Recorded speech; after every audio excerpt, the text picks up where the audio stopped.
नमस्कार, मेरा नाम पार्वती जांगली सुखार है।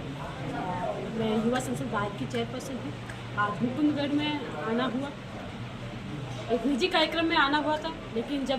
देश में कल इतना बड़ी भयावह और भय का माहौल और जिस तरह का आतंकवादी हमला और एक धर्म पूछकर जो हमला किया गया, हिंदुत्व पर हमला किया गया,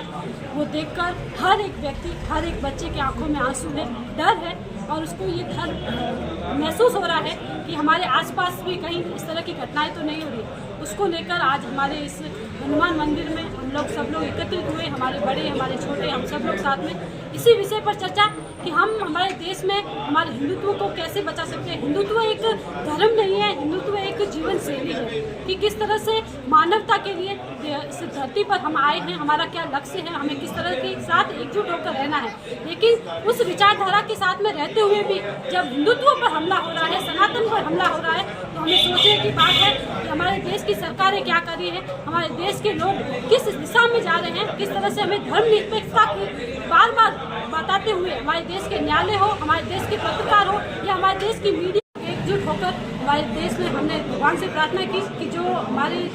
कश्मीर में जो हमला हुआ, जिन परिवार में जो 27 लोग 28 लोग जो भगवान को प्राप्त हो गए हैं, उनकी परिवार के लिए हम प्रार्थना करते हैं, भगवान को शक्ति दे, हिम्मत दे।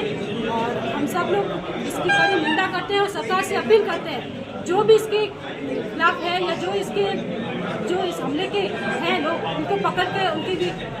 कड़ी से कड़ी निंदा की जाती है। और रोते हुए देखा है, बच्चों को रोते हुए देखा है। मेरी एक ही इच्छा है, उन 6 के 6 आतंकवादियों को पकड़कर उनको नंगा कर देश के हर एक बड़ी बड़ी सीटियों में उन्हें खड़ा करके और उनको पूछना चाहिए कि उनको अंदर इस तरह की जो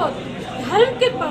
को लेकर मारने की जो विचारधारा है वो कहाँ से पनपी है, किस तरह से वो जिहाद जो उन्होंने दिखाया है, वो जिहाद कहाँ से जागा, कहाँ से उनको ऐसी शिक्षा मिली जिससे वो ये जिहाद कर रहे हैं। उनके ऊपर कार्रवाई करने की जरूरत है, उसकी जो जड़ है उस पर काम करने की जरूरत है, उसको समझने की जरूरत है और हर एक हिंदू को जानने की जरूरत है। बहुत बहुत